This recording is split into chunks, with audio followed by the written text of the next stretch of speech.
안녕하세요. 첫 단어부터 파악하는 영어 시험 전략 첫 단영의 튜터 SB입니다. 오늘은 전치사 구와 접속 부사구의 차이점과 사용법에 대해서 설명을 드리도록 하겠습니다. 접속 부사구와 전치사 구가 동일한 의미를 갖는 경우가 있습니다. 그런데 사용 방법에는 차이점이 있는 것이죠. 접속 부사구라고 하는 것은 접속사의 의미를 갖는 부사 어구이기 때문에 독립적인 연결 어구처럼 사용되는 것입니다. 그리고 전치사 구는 뒤에 목적어를 취해서 부사구 덩어리를 형성하는 것이죠.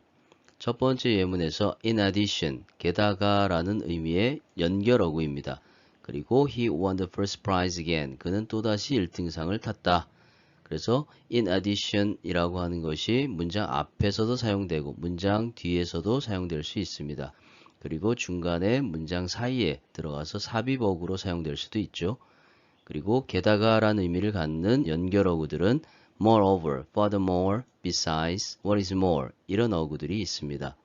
두 번째 문장에서 in addition to his patience, in addition 다음에 to라는 전치사가 붙어 있습니다. 그래서 이 덩어리의 끝에 있는 단어가 이 덩어리의 정체성을 표현해 주는 것이죠. 그래서 to를 보고 전치사 구구나 라고 생각하시면 되겠습니다. 그 사람의 인내심 이외에도 그 사람은 또한 정직하다 이렇게 이해를 하시면 되겠죠. 이번엔 그 결과로서 따라서 뭐뭐 때문에 라는 의미의 표현들입니다. 첫 번째 예문에서 It rained heavily yesterday. 어제 비가 많이 왔다라는 얘기죠. As a result, 그 결과로서 I stayed at home all day long. 난 하루 종일 집에 머물렀다라는 얘기입니다. 여기서 as a result 하면은 앞에 나온 그것의 결과로서 라는 의미를 연결하는 접속 부사구로 사용된 표현입니다. 비슷한 의미의 표현은 therefore, thus, hence, in consequence 이런 의미의 표현들이 사용되고 있죠. 그 다음 2번 경우에는 as a result of his absence, as a result 다음에 전치사 of를 사용해서 전치사 구로 활용된 표현입니다. 그래서 그의 불참의 결과로서 그의 불참 때문에 이런 얘기가 되겠죠. 그래서 our soccer team lost the semifinals. 우리 축구팀이 준결승전에서 졌다라는 내용입니다. 이렇게 전치사 구로 사용될 때 due to, owing to, because of, on account of 이런 표현들이 같이 많이 사용되고 있습니다. 그렇지만 그럼에도 불구하고 라는 표현을 나타내는 경우입니다. 1번 예문에서 he is a troublemaker. 그는 말썽꾸러기다 라는 얘기죠. However, 그렇지만 I don't dislike him. 나는 그를 싫어하지는 않는다. 여기서 however는 접속 부사로 사용된 것이죠. 이 경우에는 nevertheless나 nonetheless 같은 의미를 나타내는 표현입니다. 2번 경우에는 in spite of 전치사 구가 되는 것이죠. 뭐뭐임에도 불구하고 그래서 in spite of his rudeness 그의 무례함에도 불구하고 she had a big smile 그녀는 커다란 미소를 가졌다. 그 말의 의미는 커다랗게 환하게 미소를 지었다라는 의미가 되겠죠. 이런 경우에 despite하고 with all 같은 의미로 사용되는 표현이 되겠습니다. 이번엔 반면에 대조적으로 라는 의미의 표현입니다.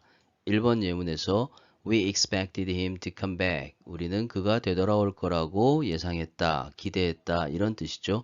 On the contrary, 반면에 접속 부사구로 사용된 것입니다. He had no intention of coming back. 그는 돌아오는 것에 대한 어떤 의도도 가지고 있지 않았다. 즉 전혀 돌아올 마음이 없었다라는 것이죠.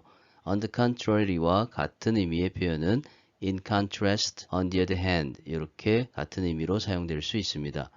2번 경우에는 contrary to his will, 전치사 구가 되는 것이죠. 그래서 그의 의지와는 반대로 he couldn't help seeing her again. 그는 그녀를 다시 만날 수밖에 없었다 라는 의미의 표현이 되는 것입니다. 이번엔 예를 들 때 사용하는 표현입니다. 1번 예문에서 She loves Korean food. 그녀는 한국 음식을 좋아한다. For example, 예를 들면 접속 부사구로 사용되는 것이죠. For instance와 같은 의미의 표현입니다. 불고기 and 비빔밥 are favorites. 불고기와 비빔밥이 그녀가 가장 좋아하는 것들이다. 이렇게 이해하시면 됩니다. 2번 경우에는 He likes fruits. 그는 과일을 좋아한다. 뭐뭐와 같은 이라고 할 때 such as를 사용하는 것이죠. 전치사 구로 사용된 것입니다. 구체적으로 예를 드는 것이죠. 멜론이나 사과나 복숭아 그리고 기타 등등 이런 것들과 같은 과일을 좋아한다. 이렇게 표현하시면 됩니다. 그리고 3번 예문에서는 He usually likes to go to such places. 그는 대체로 그러한 장소에 가는 것을 좋아한다. 이런 경우에는 such A as B 해서 B와 같은 A. 그래서 B로 좀 더 구체적으로 예를 드는 것이죠. 그래서 사원이나 오래된 성이나 박물관과 같은 그러한 장소에 가는 것을 대체적으로 좋아한다. 이렇게 이해를 하시면 되겠습니다. 이번엔 즉 다시 말해서 결론적으로 요약할 때 사용하는 표현입니다. 첫 번째 예문에서 He is, in other words, a natural athlete. 그 사람은 즉 다시 말해서 타고난 운동선수이다. 여기서 in other words는 문장 중간에 삽입되어진 접속 부사구로 사용된 표현이죠. 같은 의미의 표현은 namely, so to speak, that is 이런 표현들이 있습니다. That is는 that is to say에서 to say가 생략된 의미의 표현이죠. 이것 이외에도 다양한 접속 부사구들이 있습니다. 밑에 on the whole, 대체로 란 뜻이 되겠죠. in particular, 특히 라는 의미로 사용되는 것입니다. after all, in the end, 마침내, 결국 이렇게 의미로 사용되는 것이고요. to sum up, 요약하면 이란 뜻이죠. at the same time, 동시에 라는 의미입니다. 자, 오늘 여기까지 접속 부사구와 전치사구에 대한 설명을 드려보았습니다. 오늘 설명드린 내용이 영어 공부에 많이 도움이 되었으면 좋겠습니다. 끝까지 영상을 시청해 주셔서 감사합니다.